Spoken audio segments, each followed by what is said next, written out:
Sir ಅದು ನೀವು ಹೇಳಿದ ತಕ್ಷಣ ಒಂದು ಥಾಟ್ ಹೊಳಿತು. ಅಂದ್ರೆ ಸಿನಿಮಾ ನೋಡಿದ್ಮೇಲೆ ಎಷ್ಟೋ ಜನ ಬೆಂಗಳೂರಲ್ಲಿ ಕೆಲಸ ಅಂದ್ರೆ ಸಿಟಿಗಳಲ್ಲಿ ಕೆಲಸ ಮಾಡೋರು ಹಳ್ಳಿಗೆ ಹೋಗಿ ರೈತ ಕೃಷಿ ಮಾಡೋದಕ್ಕೆ ಶುರು ಮಾಡಿದ್ರು. ಈ ಸಿನಿಮಾ ನೋಡಿದ್ಮೇಲೆ ಇನ್ ಮುಂದೆ ಬಹುಶಃ ಯಾರು ಕೂಡ ಜಮೀನುಗಳನ್ನ ಮಾರ್ಕೊಳ್ಳೋದಕ್ಕೆ ಅಥವಾ ಜಮೀನ್ ಪತ್ರಗಳನ್ನ ಬೇರೆಯವ್ರ ಹತ್ರ ಕೊಡೋದಕ್ಕೆ ತುಂಬಾ ಯೋಚನೆ ಮಾಡ್ತಾರೆ ಅಂತ ಅನ್ಕೋತೀವಿ. ಇದು ಕೂಡ ಒಂದು ರೆವಲ್ಯೂಷನ್. ಆಕ್ಚುಲಿ ನಂಗೆ ಪಾತ್ರ ಇಷ್ಟ ಆಗಿದೆ ಅದು. ಇದರಲ್ಲಿ ರಿವೆಂಜ್ ಸ್ಟೋರಿ ಅನ್ನೋದಕ್ಕಿಂತ ಅವನಲ್ಲಿರೋ ಒಂದು ಏನಂತೀವಿ ಒಂದು ಧ್ಯೇಯ ಅಂತ ಹೇಳ್ತೀವಿ, ಒಂದು ಏಮ್ ಅಂತ, ಒಂದು ಇಂಟೆನ್ಷನ್, ಒಂದು ಅಂಬಿಷನ್ನ ಜನಗಳಿಗೋಸ್ಕರ ಇದ್ದಿದ್ದಿಲ್ಲ. ಆ ಕ್ಯಾರೆಕ್ಟರ್ ತ್ಯಾಗನೇ ಬೇರೆ ಥರ. ಇದು ಯಾವ ದೊಡ್ಡನಾದ್ಮೇಲೆ ಬೆಳೆದು ಬಂದ್ಮೇಲೆ ಬಂದಿದ್ದಲ್ಲ ರಣಗಲ್ಗೆ, ಚಿಕ್ಕ ವಯಸ್ಸಲ್ಲೇ ಅಲ್ಲಿ ಬರುತ್ತೆ ಆ ಕಿಚ್ಚು ಒಳ್ಳೆ ಕಿಚ್ಚು. ಅದು ಒಂದು ಹೊಟ್ಟೆ ಕಿಚ್ಚು ಆಗುತ್ತೆ, ಒಂದು ಒಳ್ಳೆ ಕಿಚ್ಚು ಆಗುತ್ತೆ. ಅವ್ನು ಹೊಟ್ಟೆ ಕಿಚ್ಚು ಪಡೆಯಲ್ಲ, ಅದರಲ್ಲಿ ಒಳ್ಳೆ ಕಿಚ್ಚನ್ನ ಇಟ್ಕೊಂಡು ಅವನು ಮುಂದೆ ಸಾಗ. ಅದರಲ್ಲಿ ಏನೋ ಒಂದು ಸಮಾಧಾನ ಇದೆ, ಒಂದು ಆತ್ಮೀಯತೆ ಇದೆ ರಣಗಲ್ ಪಾತ್ರ.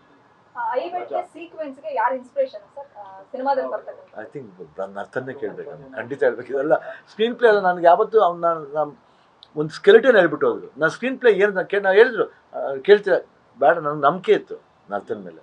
I believe them. ಆ್ಯಂಡ್ ನನಗೆ ಒಂದು ಟ್ರಸ್ಟ್ ಇದೆ ಅವ್ರ ಮೇಲೆ. ನನಗೇನು ಬೇಡ ನರ್ತನ, ನೀವು ಮಾಡ್ತೀರಾ ನಡಿಗೆ. But when I was doing the film promise and ನಂಬಲ್ಲ ಎಷ್ಟು ಚೆನ್ನಾಗಿ ರಿಲೇಟ್ ಮಾಡಿದ್ದಾರೆ ಮಫ್ತಿ ಸೀನ್ಸ್ಗೂ ಇದಕ್ಕೂ. ಅಂದರೆ ಇಲ್ಲಿ ಐ ವಿಟ್ನೆಸ್ ಒಂದು ಕಣ್ಣಾದರೆ ಅಲ್ಲಿ ಕೈ. ಓಕೆ, ಇನ್ನೊಂದು ಜಾಗದಲ್ಲಿ ಇನ್ನೂ ಯಾವುದೋ ರಿಪೀಟ್ ಆಗುತ್ತೆ. ಒಂದು ತುಂಬ ಸಿಂಬಾಲಿಕ್ ಸೀನ್ಸ್ ತುಂಬ ಚೆನ್ನಾಗಿದೆ ಅದರಲ್ಲಿ. ಭಗವದ್ಗೀತೆ ಅದು. ಆ್ಯಂಡ್ ಸಾಕಷ್ಟು ಏನಂತೀವಿ ಸನ್ನಿವೇಶಗಳು ಭಾಳ ಚೆನ್ನಾಗಿ ಆ್ಯಕ್ಟ್ ಮಾಡ್ತಾರೆ. ಆಮೇಲೆ ಅದನ್ನು ಚೆನ್ನಾಗಿ ಬ್ಲೆಂಡ್ ಮಾಡಿದ್ದಾರೆ. ಸೊ ಇದು ಡೈರೆಕ್ಟ್ರು ಈಕ್ವಲಿ ಗುಡ್ ಅಂತ ಹೇಳಿ. ಇದ್ರ director, cameraman Naveen, music director Ravi Basrur, ಎಲ್ಲರೂ ಕೈ ಶಳಕನೂ ತುಂಬ ಚೆನ್ನಾಗಿದೆ. ಅಮ್ಮ ಮಾಡುವಂಥ ಸಿನಿಮಾಗಳಲ್ಲಿ ಮತ್ತು ಅವ್ರು ಕೇಳ್ತಿರೋ ಕಥೆಗಳಲ್ಲಿ ವ್ಯಾಲ್ಯೂಸ್ ಇರೋದಲ್ಲ. ಈಗ ಗೀತಾ ಪಿಕ್ಚರ್ಸ್ ಕೂಡ ಅದೇ ಥರ ಸಿನಿಮಾಗಳು ಬರ್ತಾ ಇದೆ. ಮೊದಲು ಮಾಡಿದಂಥ ಸಿನಿಮಾಗೆ ಈಗ ಮಾಡ್ತಕ್ಕಂಥ ಸಿನಿಮಾಗೆ ಎಲ್ಲ ಸೋಷಿಯಲ್ ವಿಷಯಕ್ಕೆ ಸಂಬಂಧಪಟ್ಟಂಗಿರುತ್ತೆ, ಜನರ ಸಂಬಂಧಪಟ್ಟಂಗಿರುತ್ತೆ. ಸೊ ಆ ವ್ಯಾಲ್ಯೂಸ್ ಅದೇ ಶಕ್ತಿ ಅಂತ ಹೇಳಿದ್ಮೇಲೆ ಅದು ಮುಗೀತಲ್ಲ, ಅದರಲ್ಲಿ ಒಂದು ಪವರ್ ಇದೆ. ಅದಕ್ಕೇನೆ ಫಸ್ಟ್ ವೇದ ಆಯಿತು, ಇವಾಗ ಭಾರತಿ ರಣಗಲ್ ಆಯಿತು. ನೆಕ್ಸ್ಟ್ ಇವಾಗ ಎ ಫಾರ್ ಆನಂದ್ ಅಂತ ಸಿನಿಮಾ ಹೆಸರು ನೆಕ್ಸ್ಟ್. ಅದು ನಮಗೆ ಡಿಫ್ರೆಂಟ್. ಅದು ನನಗೆ ಸಿಕ್ಕಿದ್ದೆ ತುಂಬ ಪುಣ್ಯ.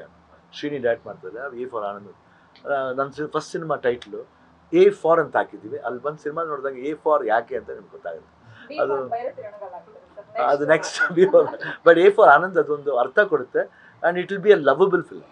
ಇವಾಗ ಏನು ನಾವು ಇದು ನೋಡಿದ್ದೀವೋ ಇದು ಎರಡನ್ನೂ ಹೊರತುಪಡಿಸಿದ್ರೆ ಇದೊಂಥರ ಬೇರೆ ಥರವಾದ ಒಂದು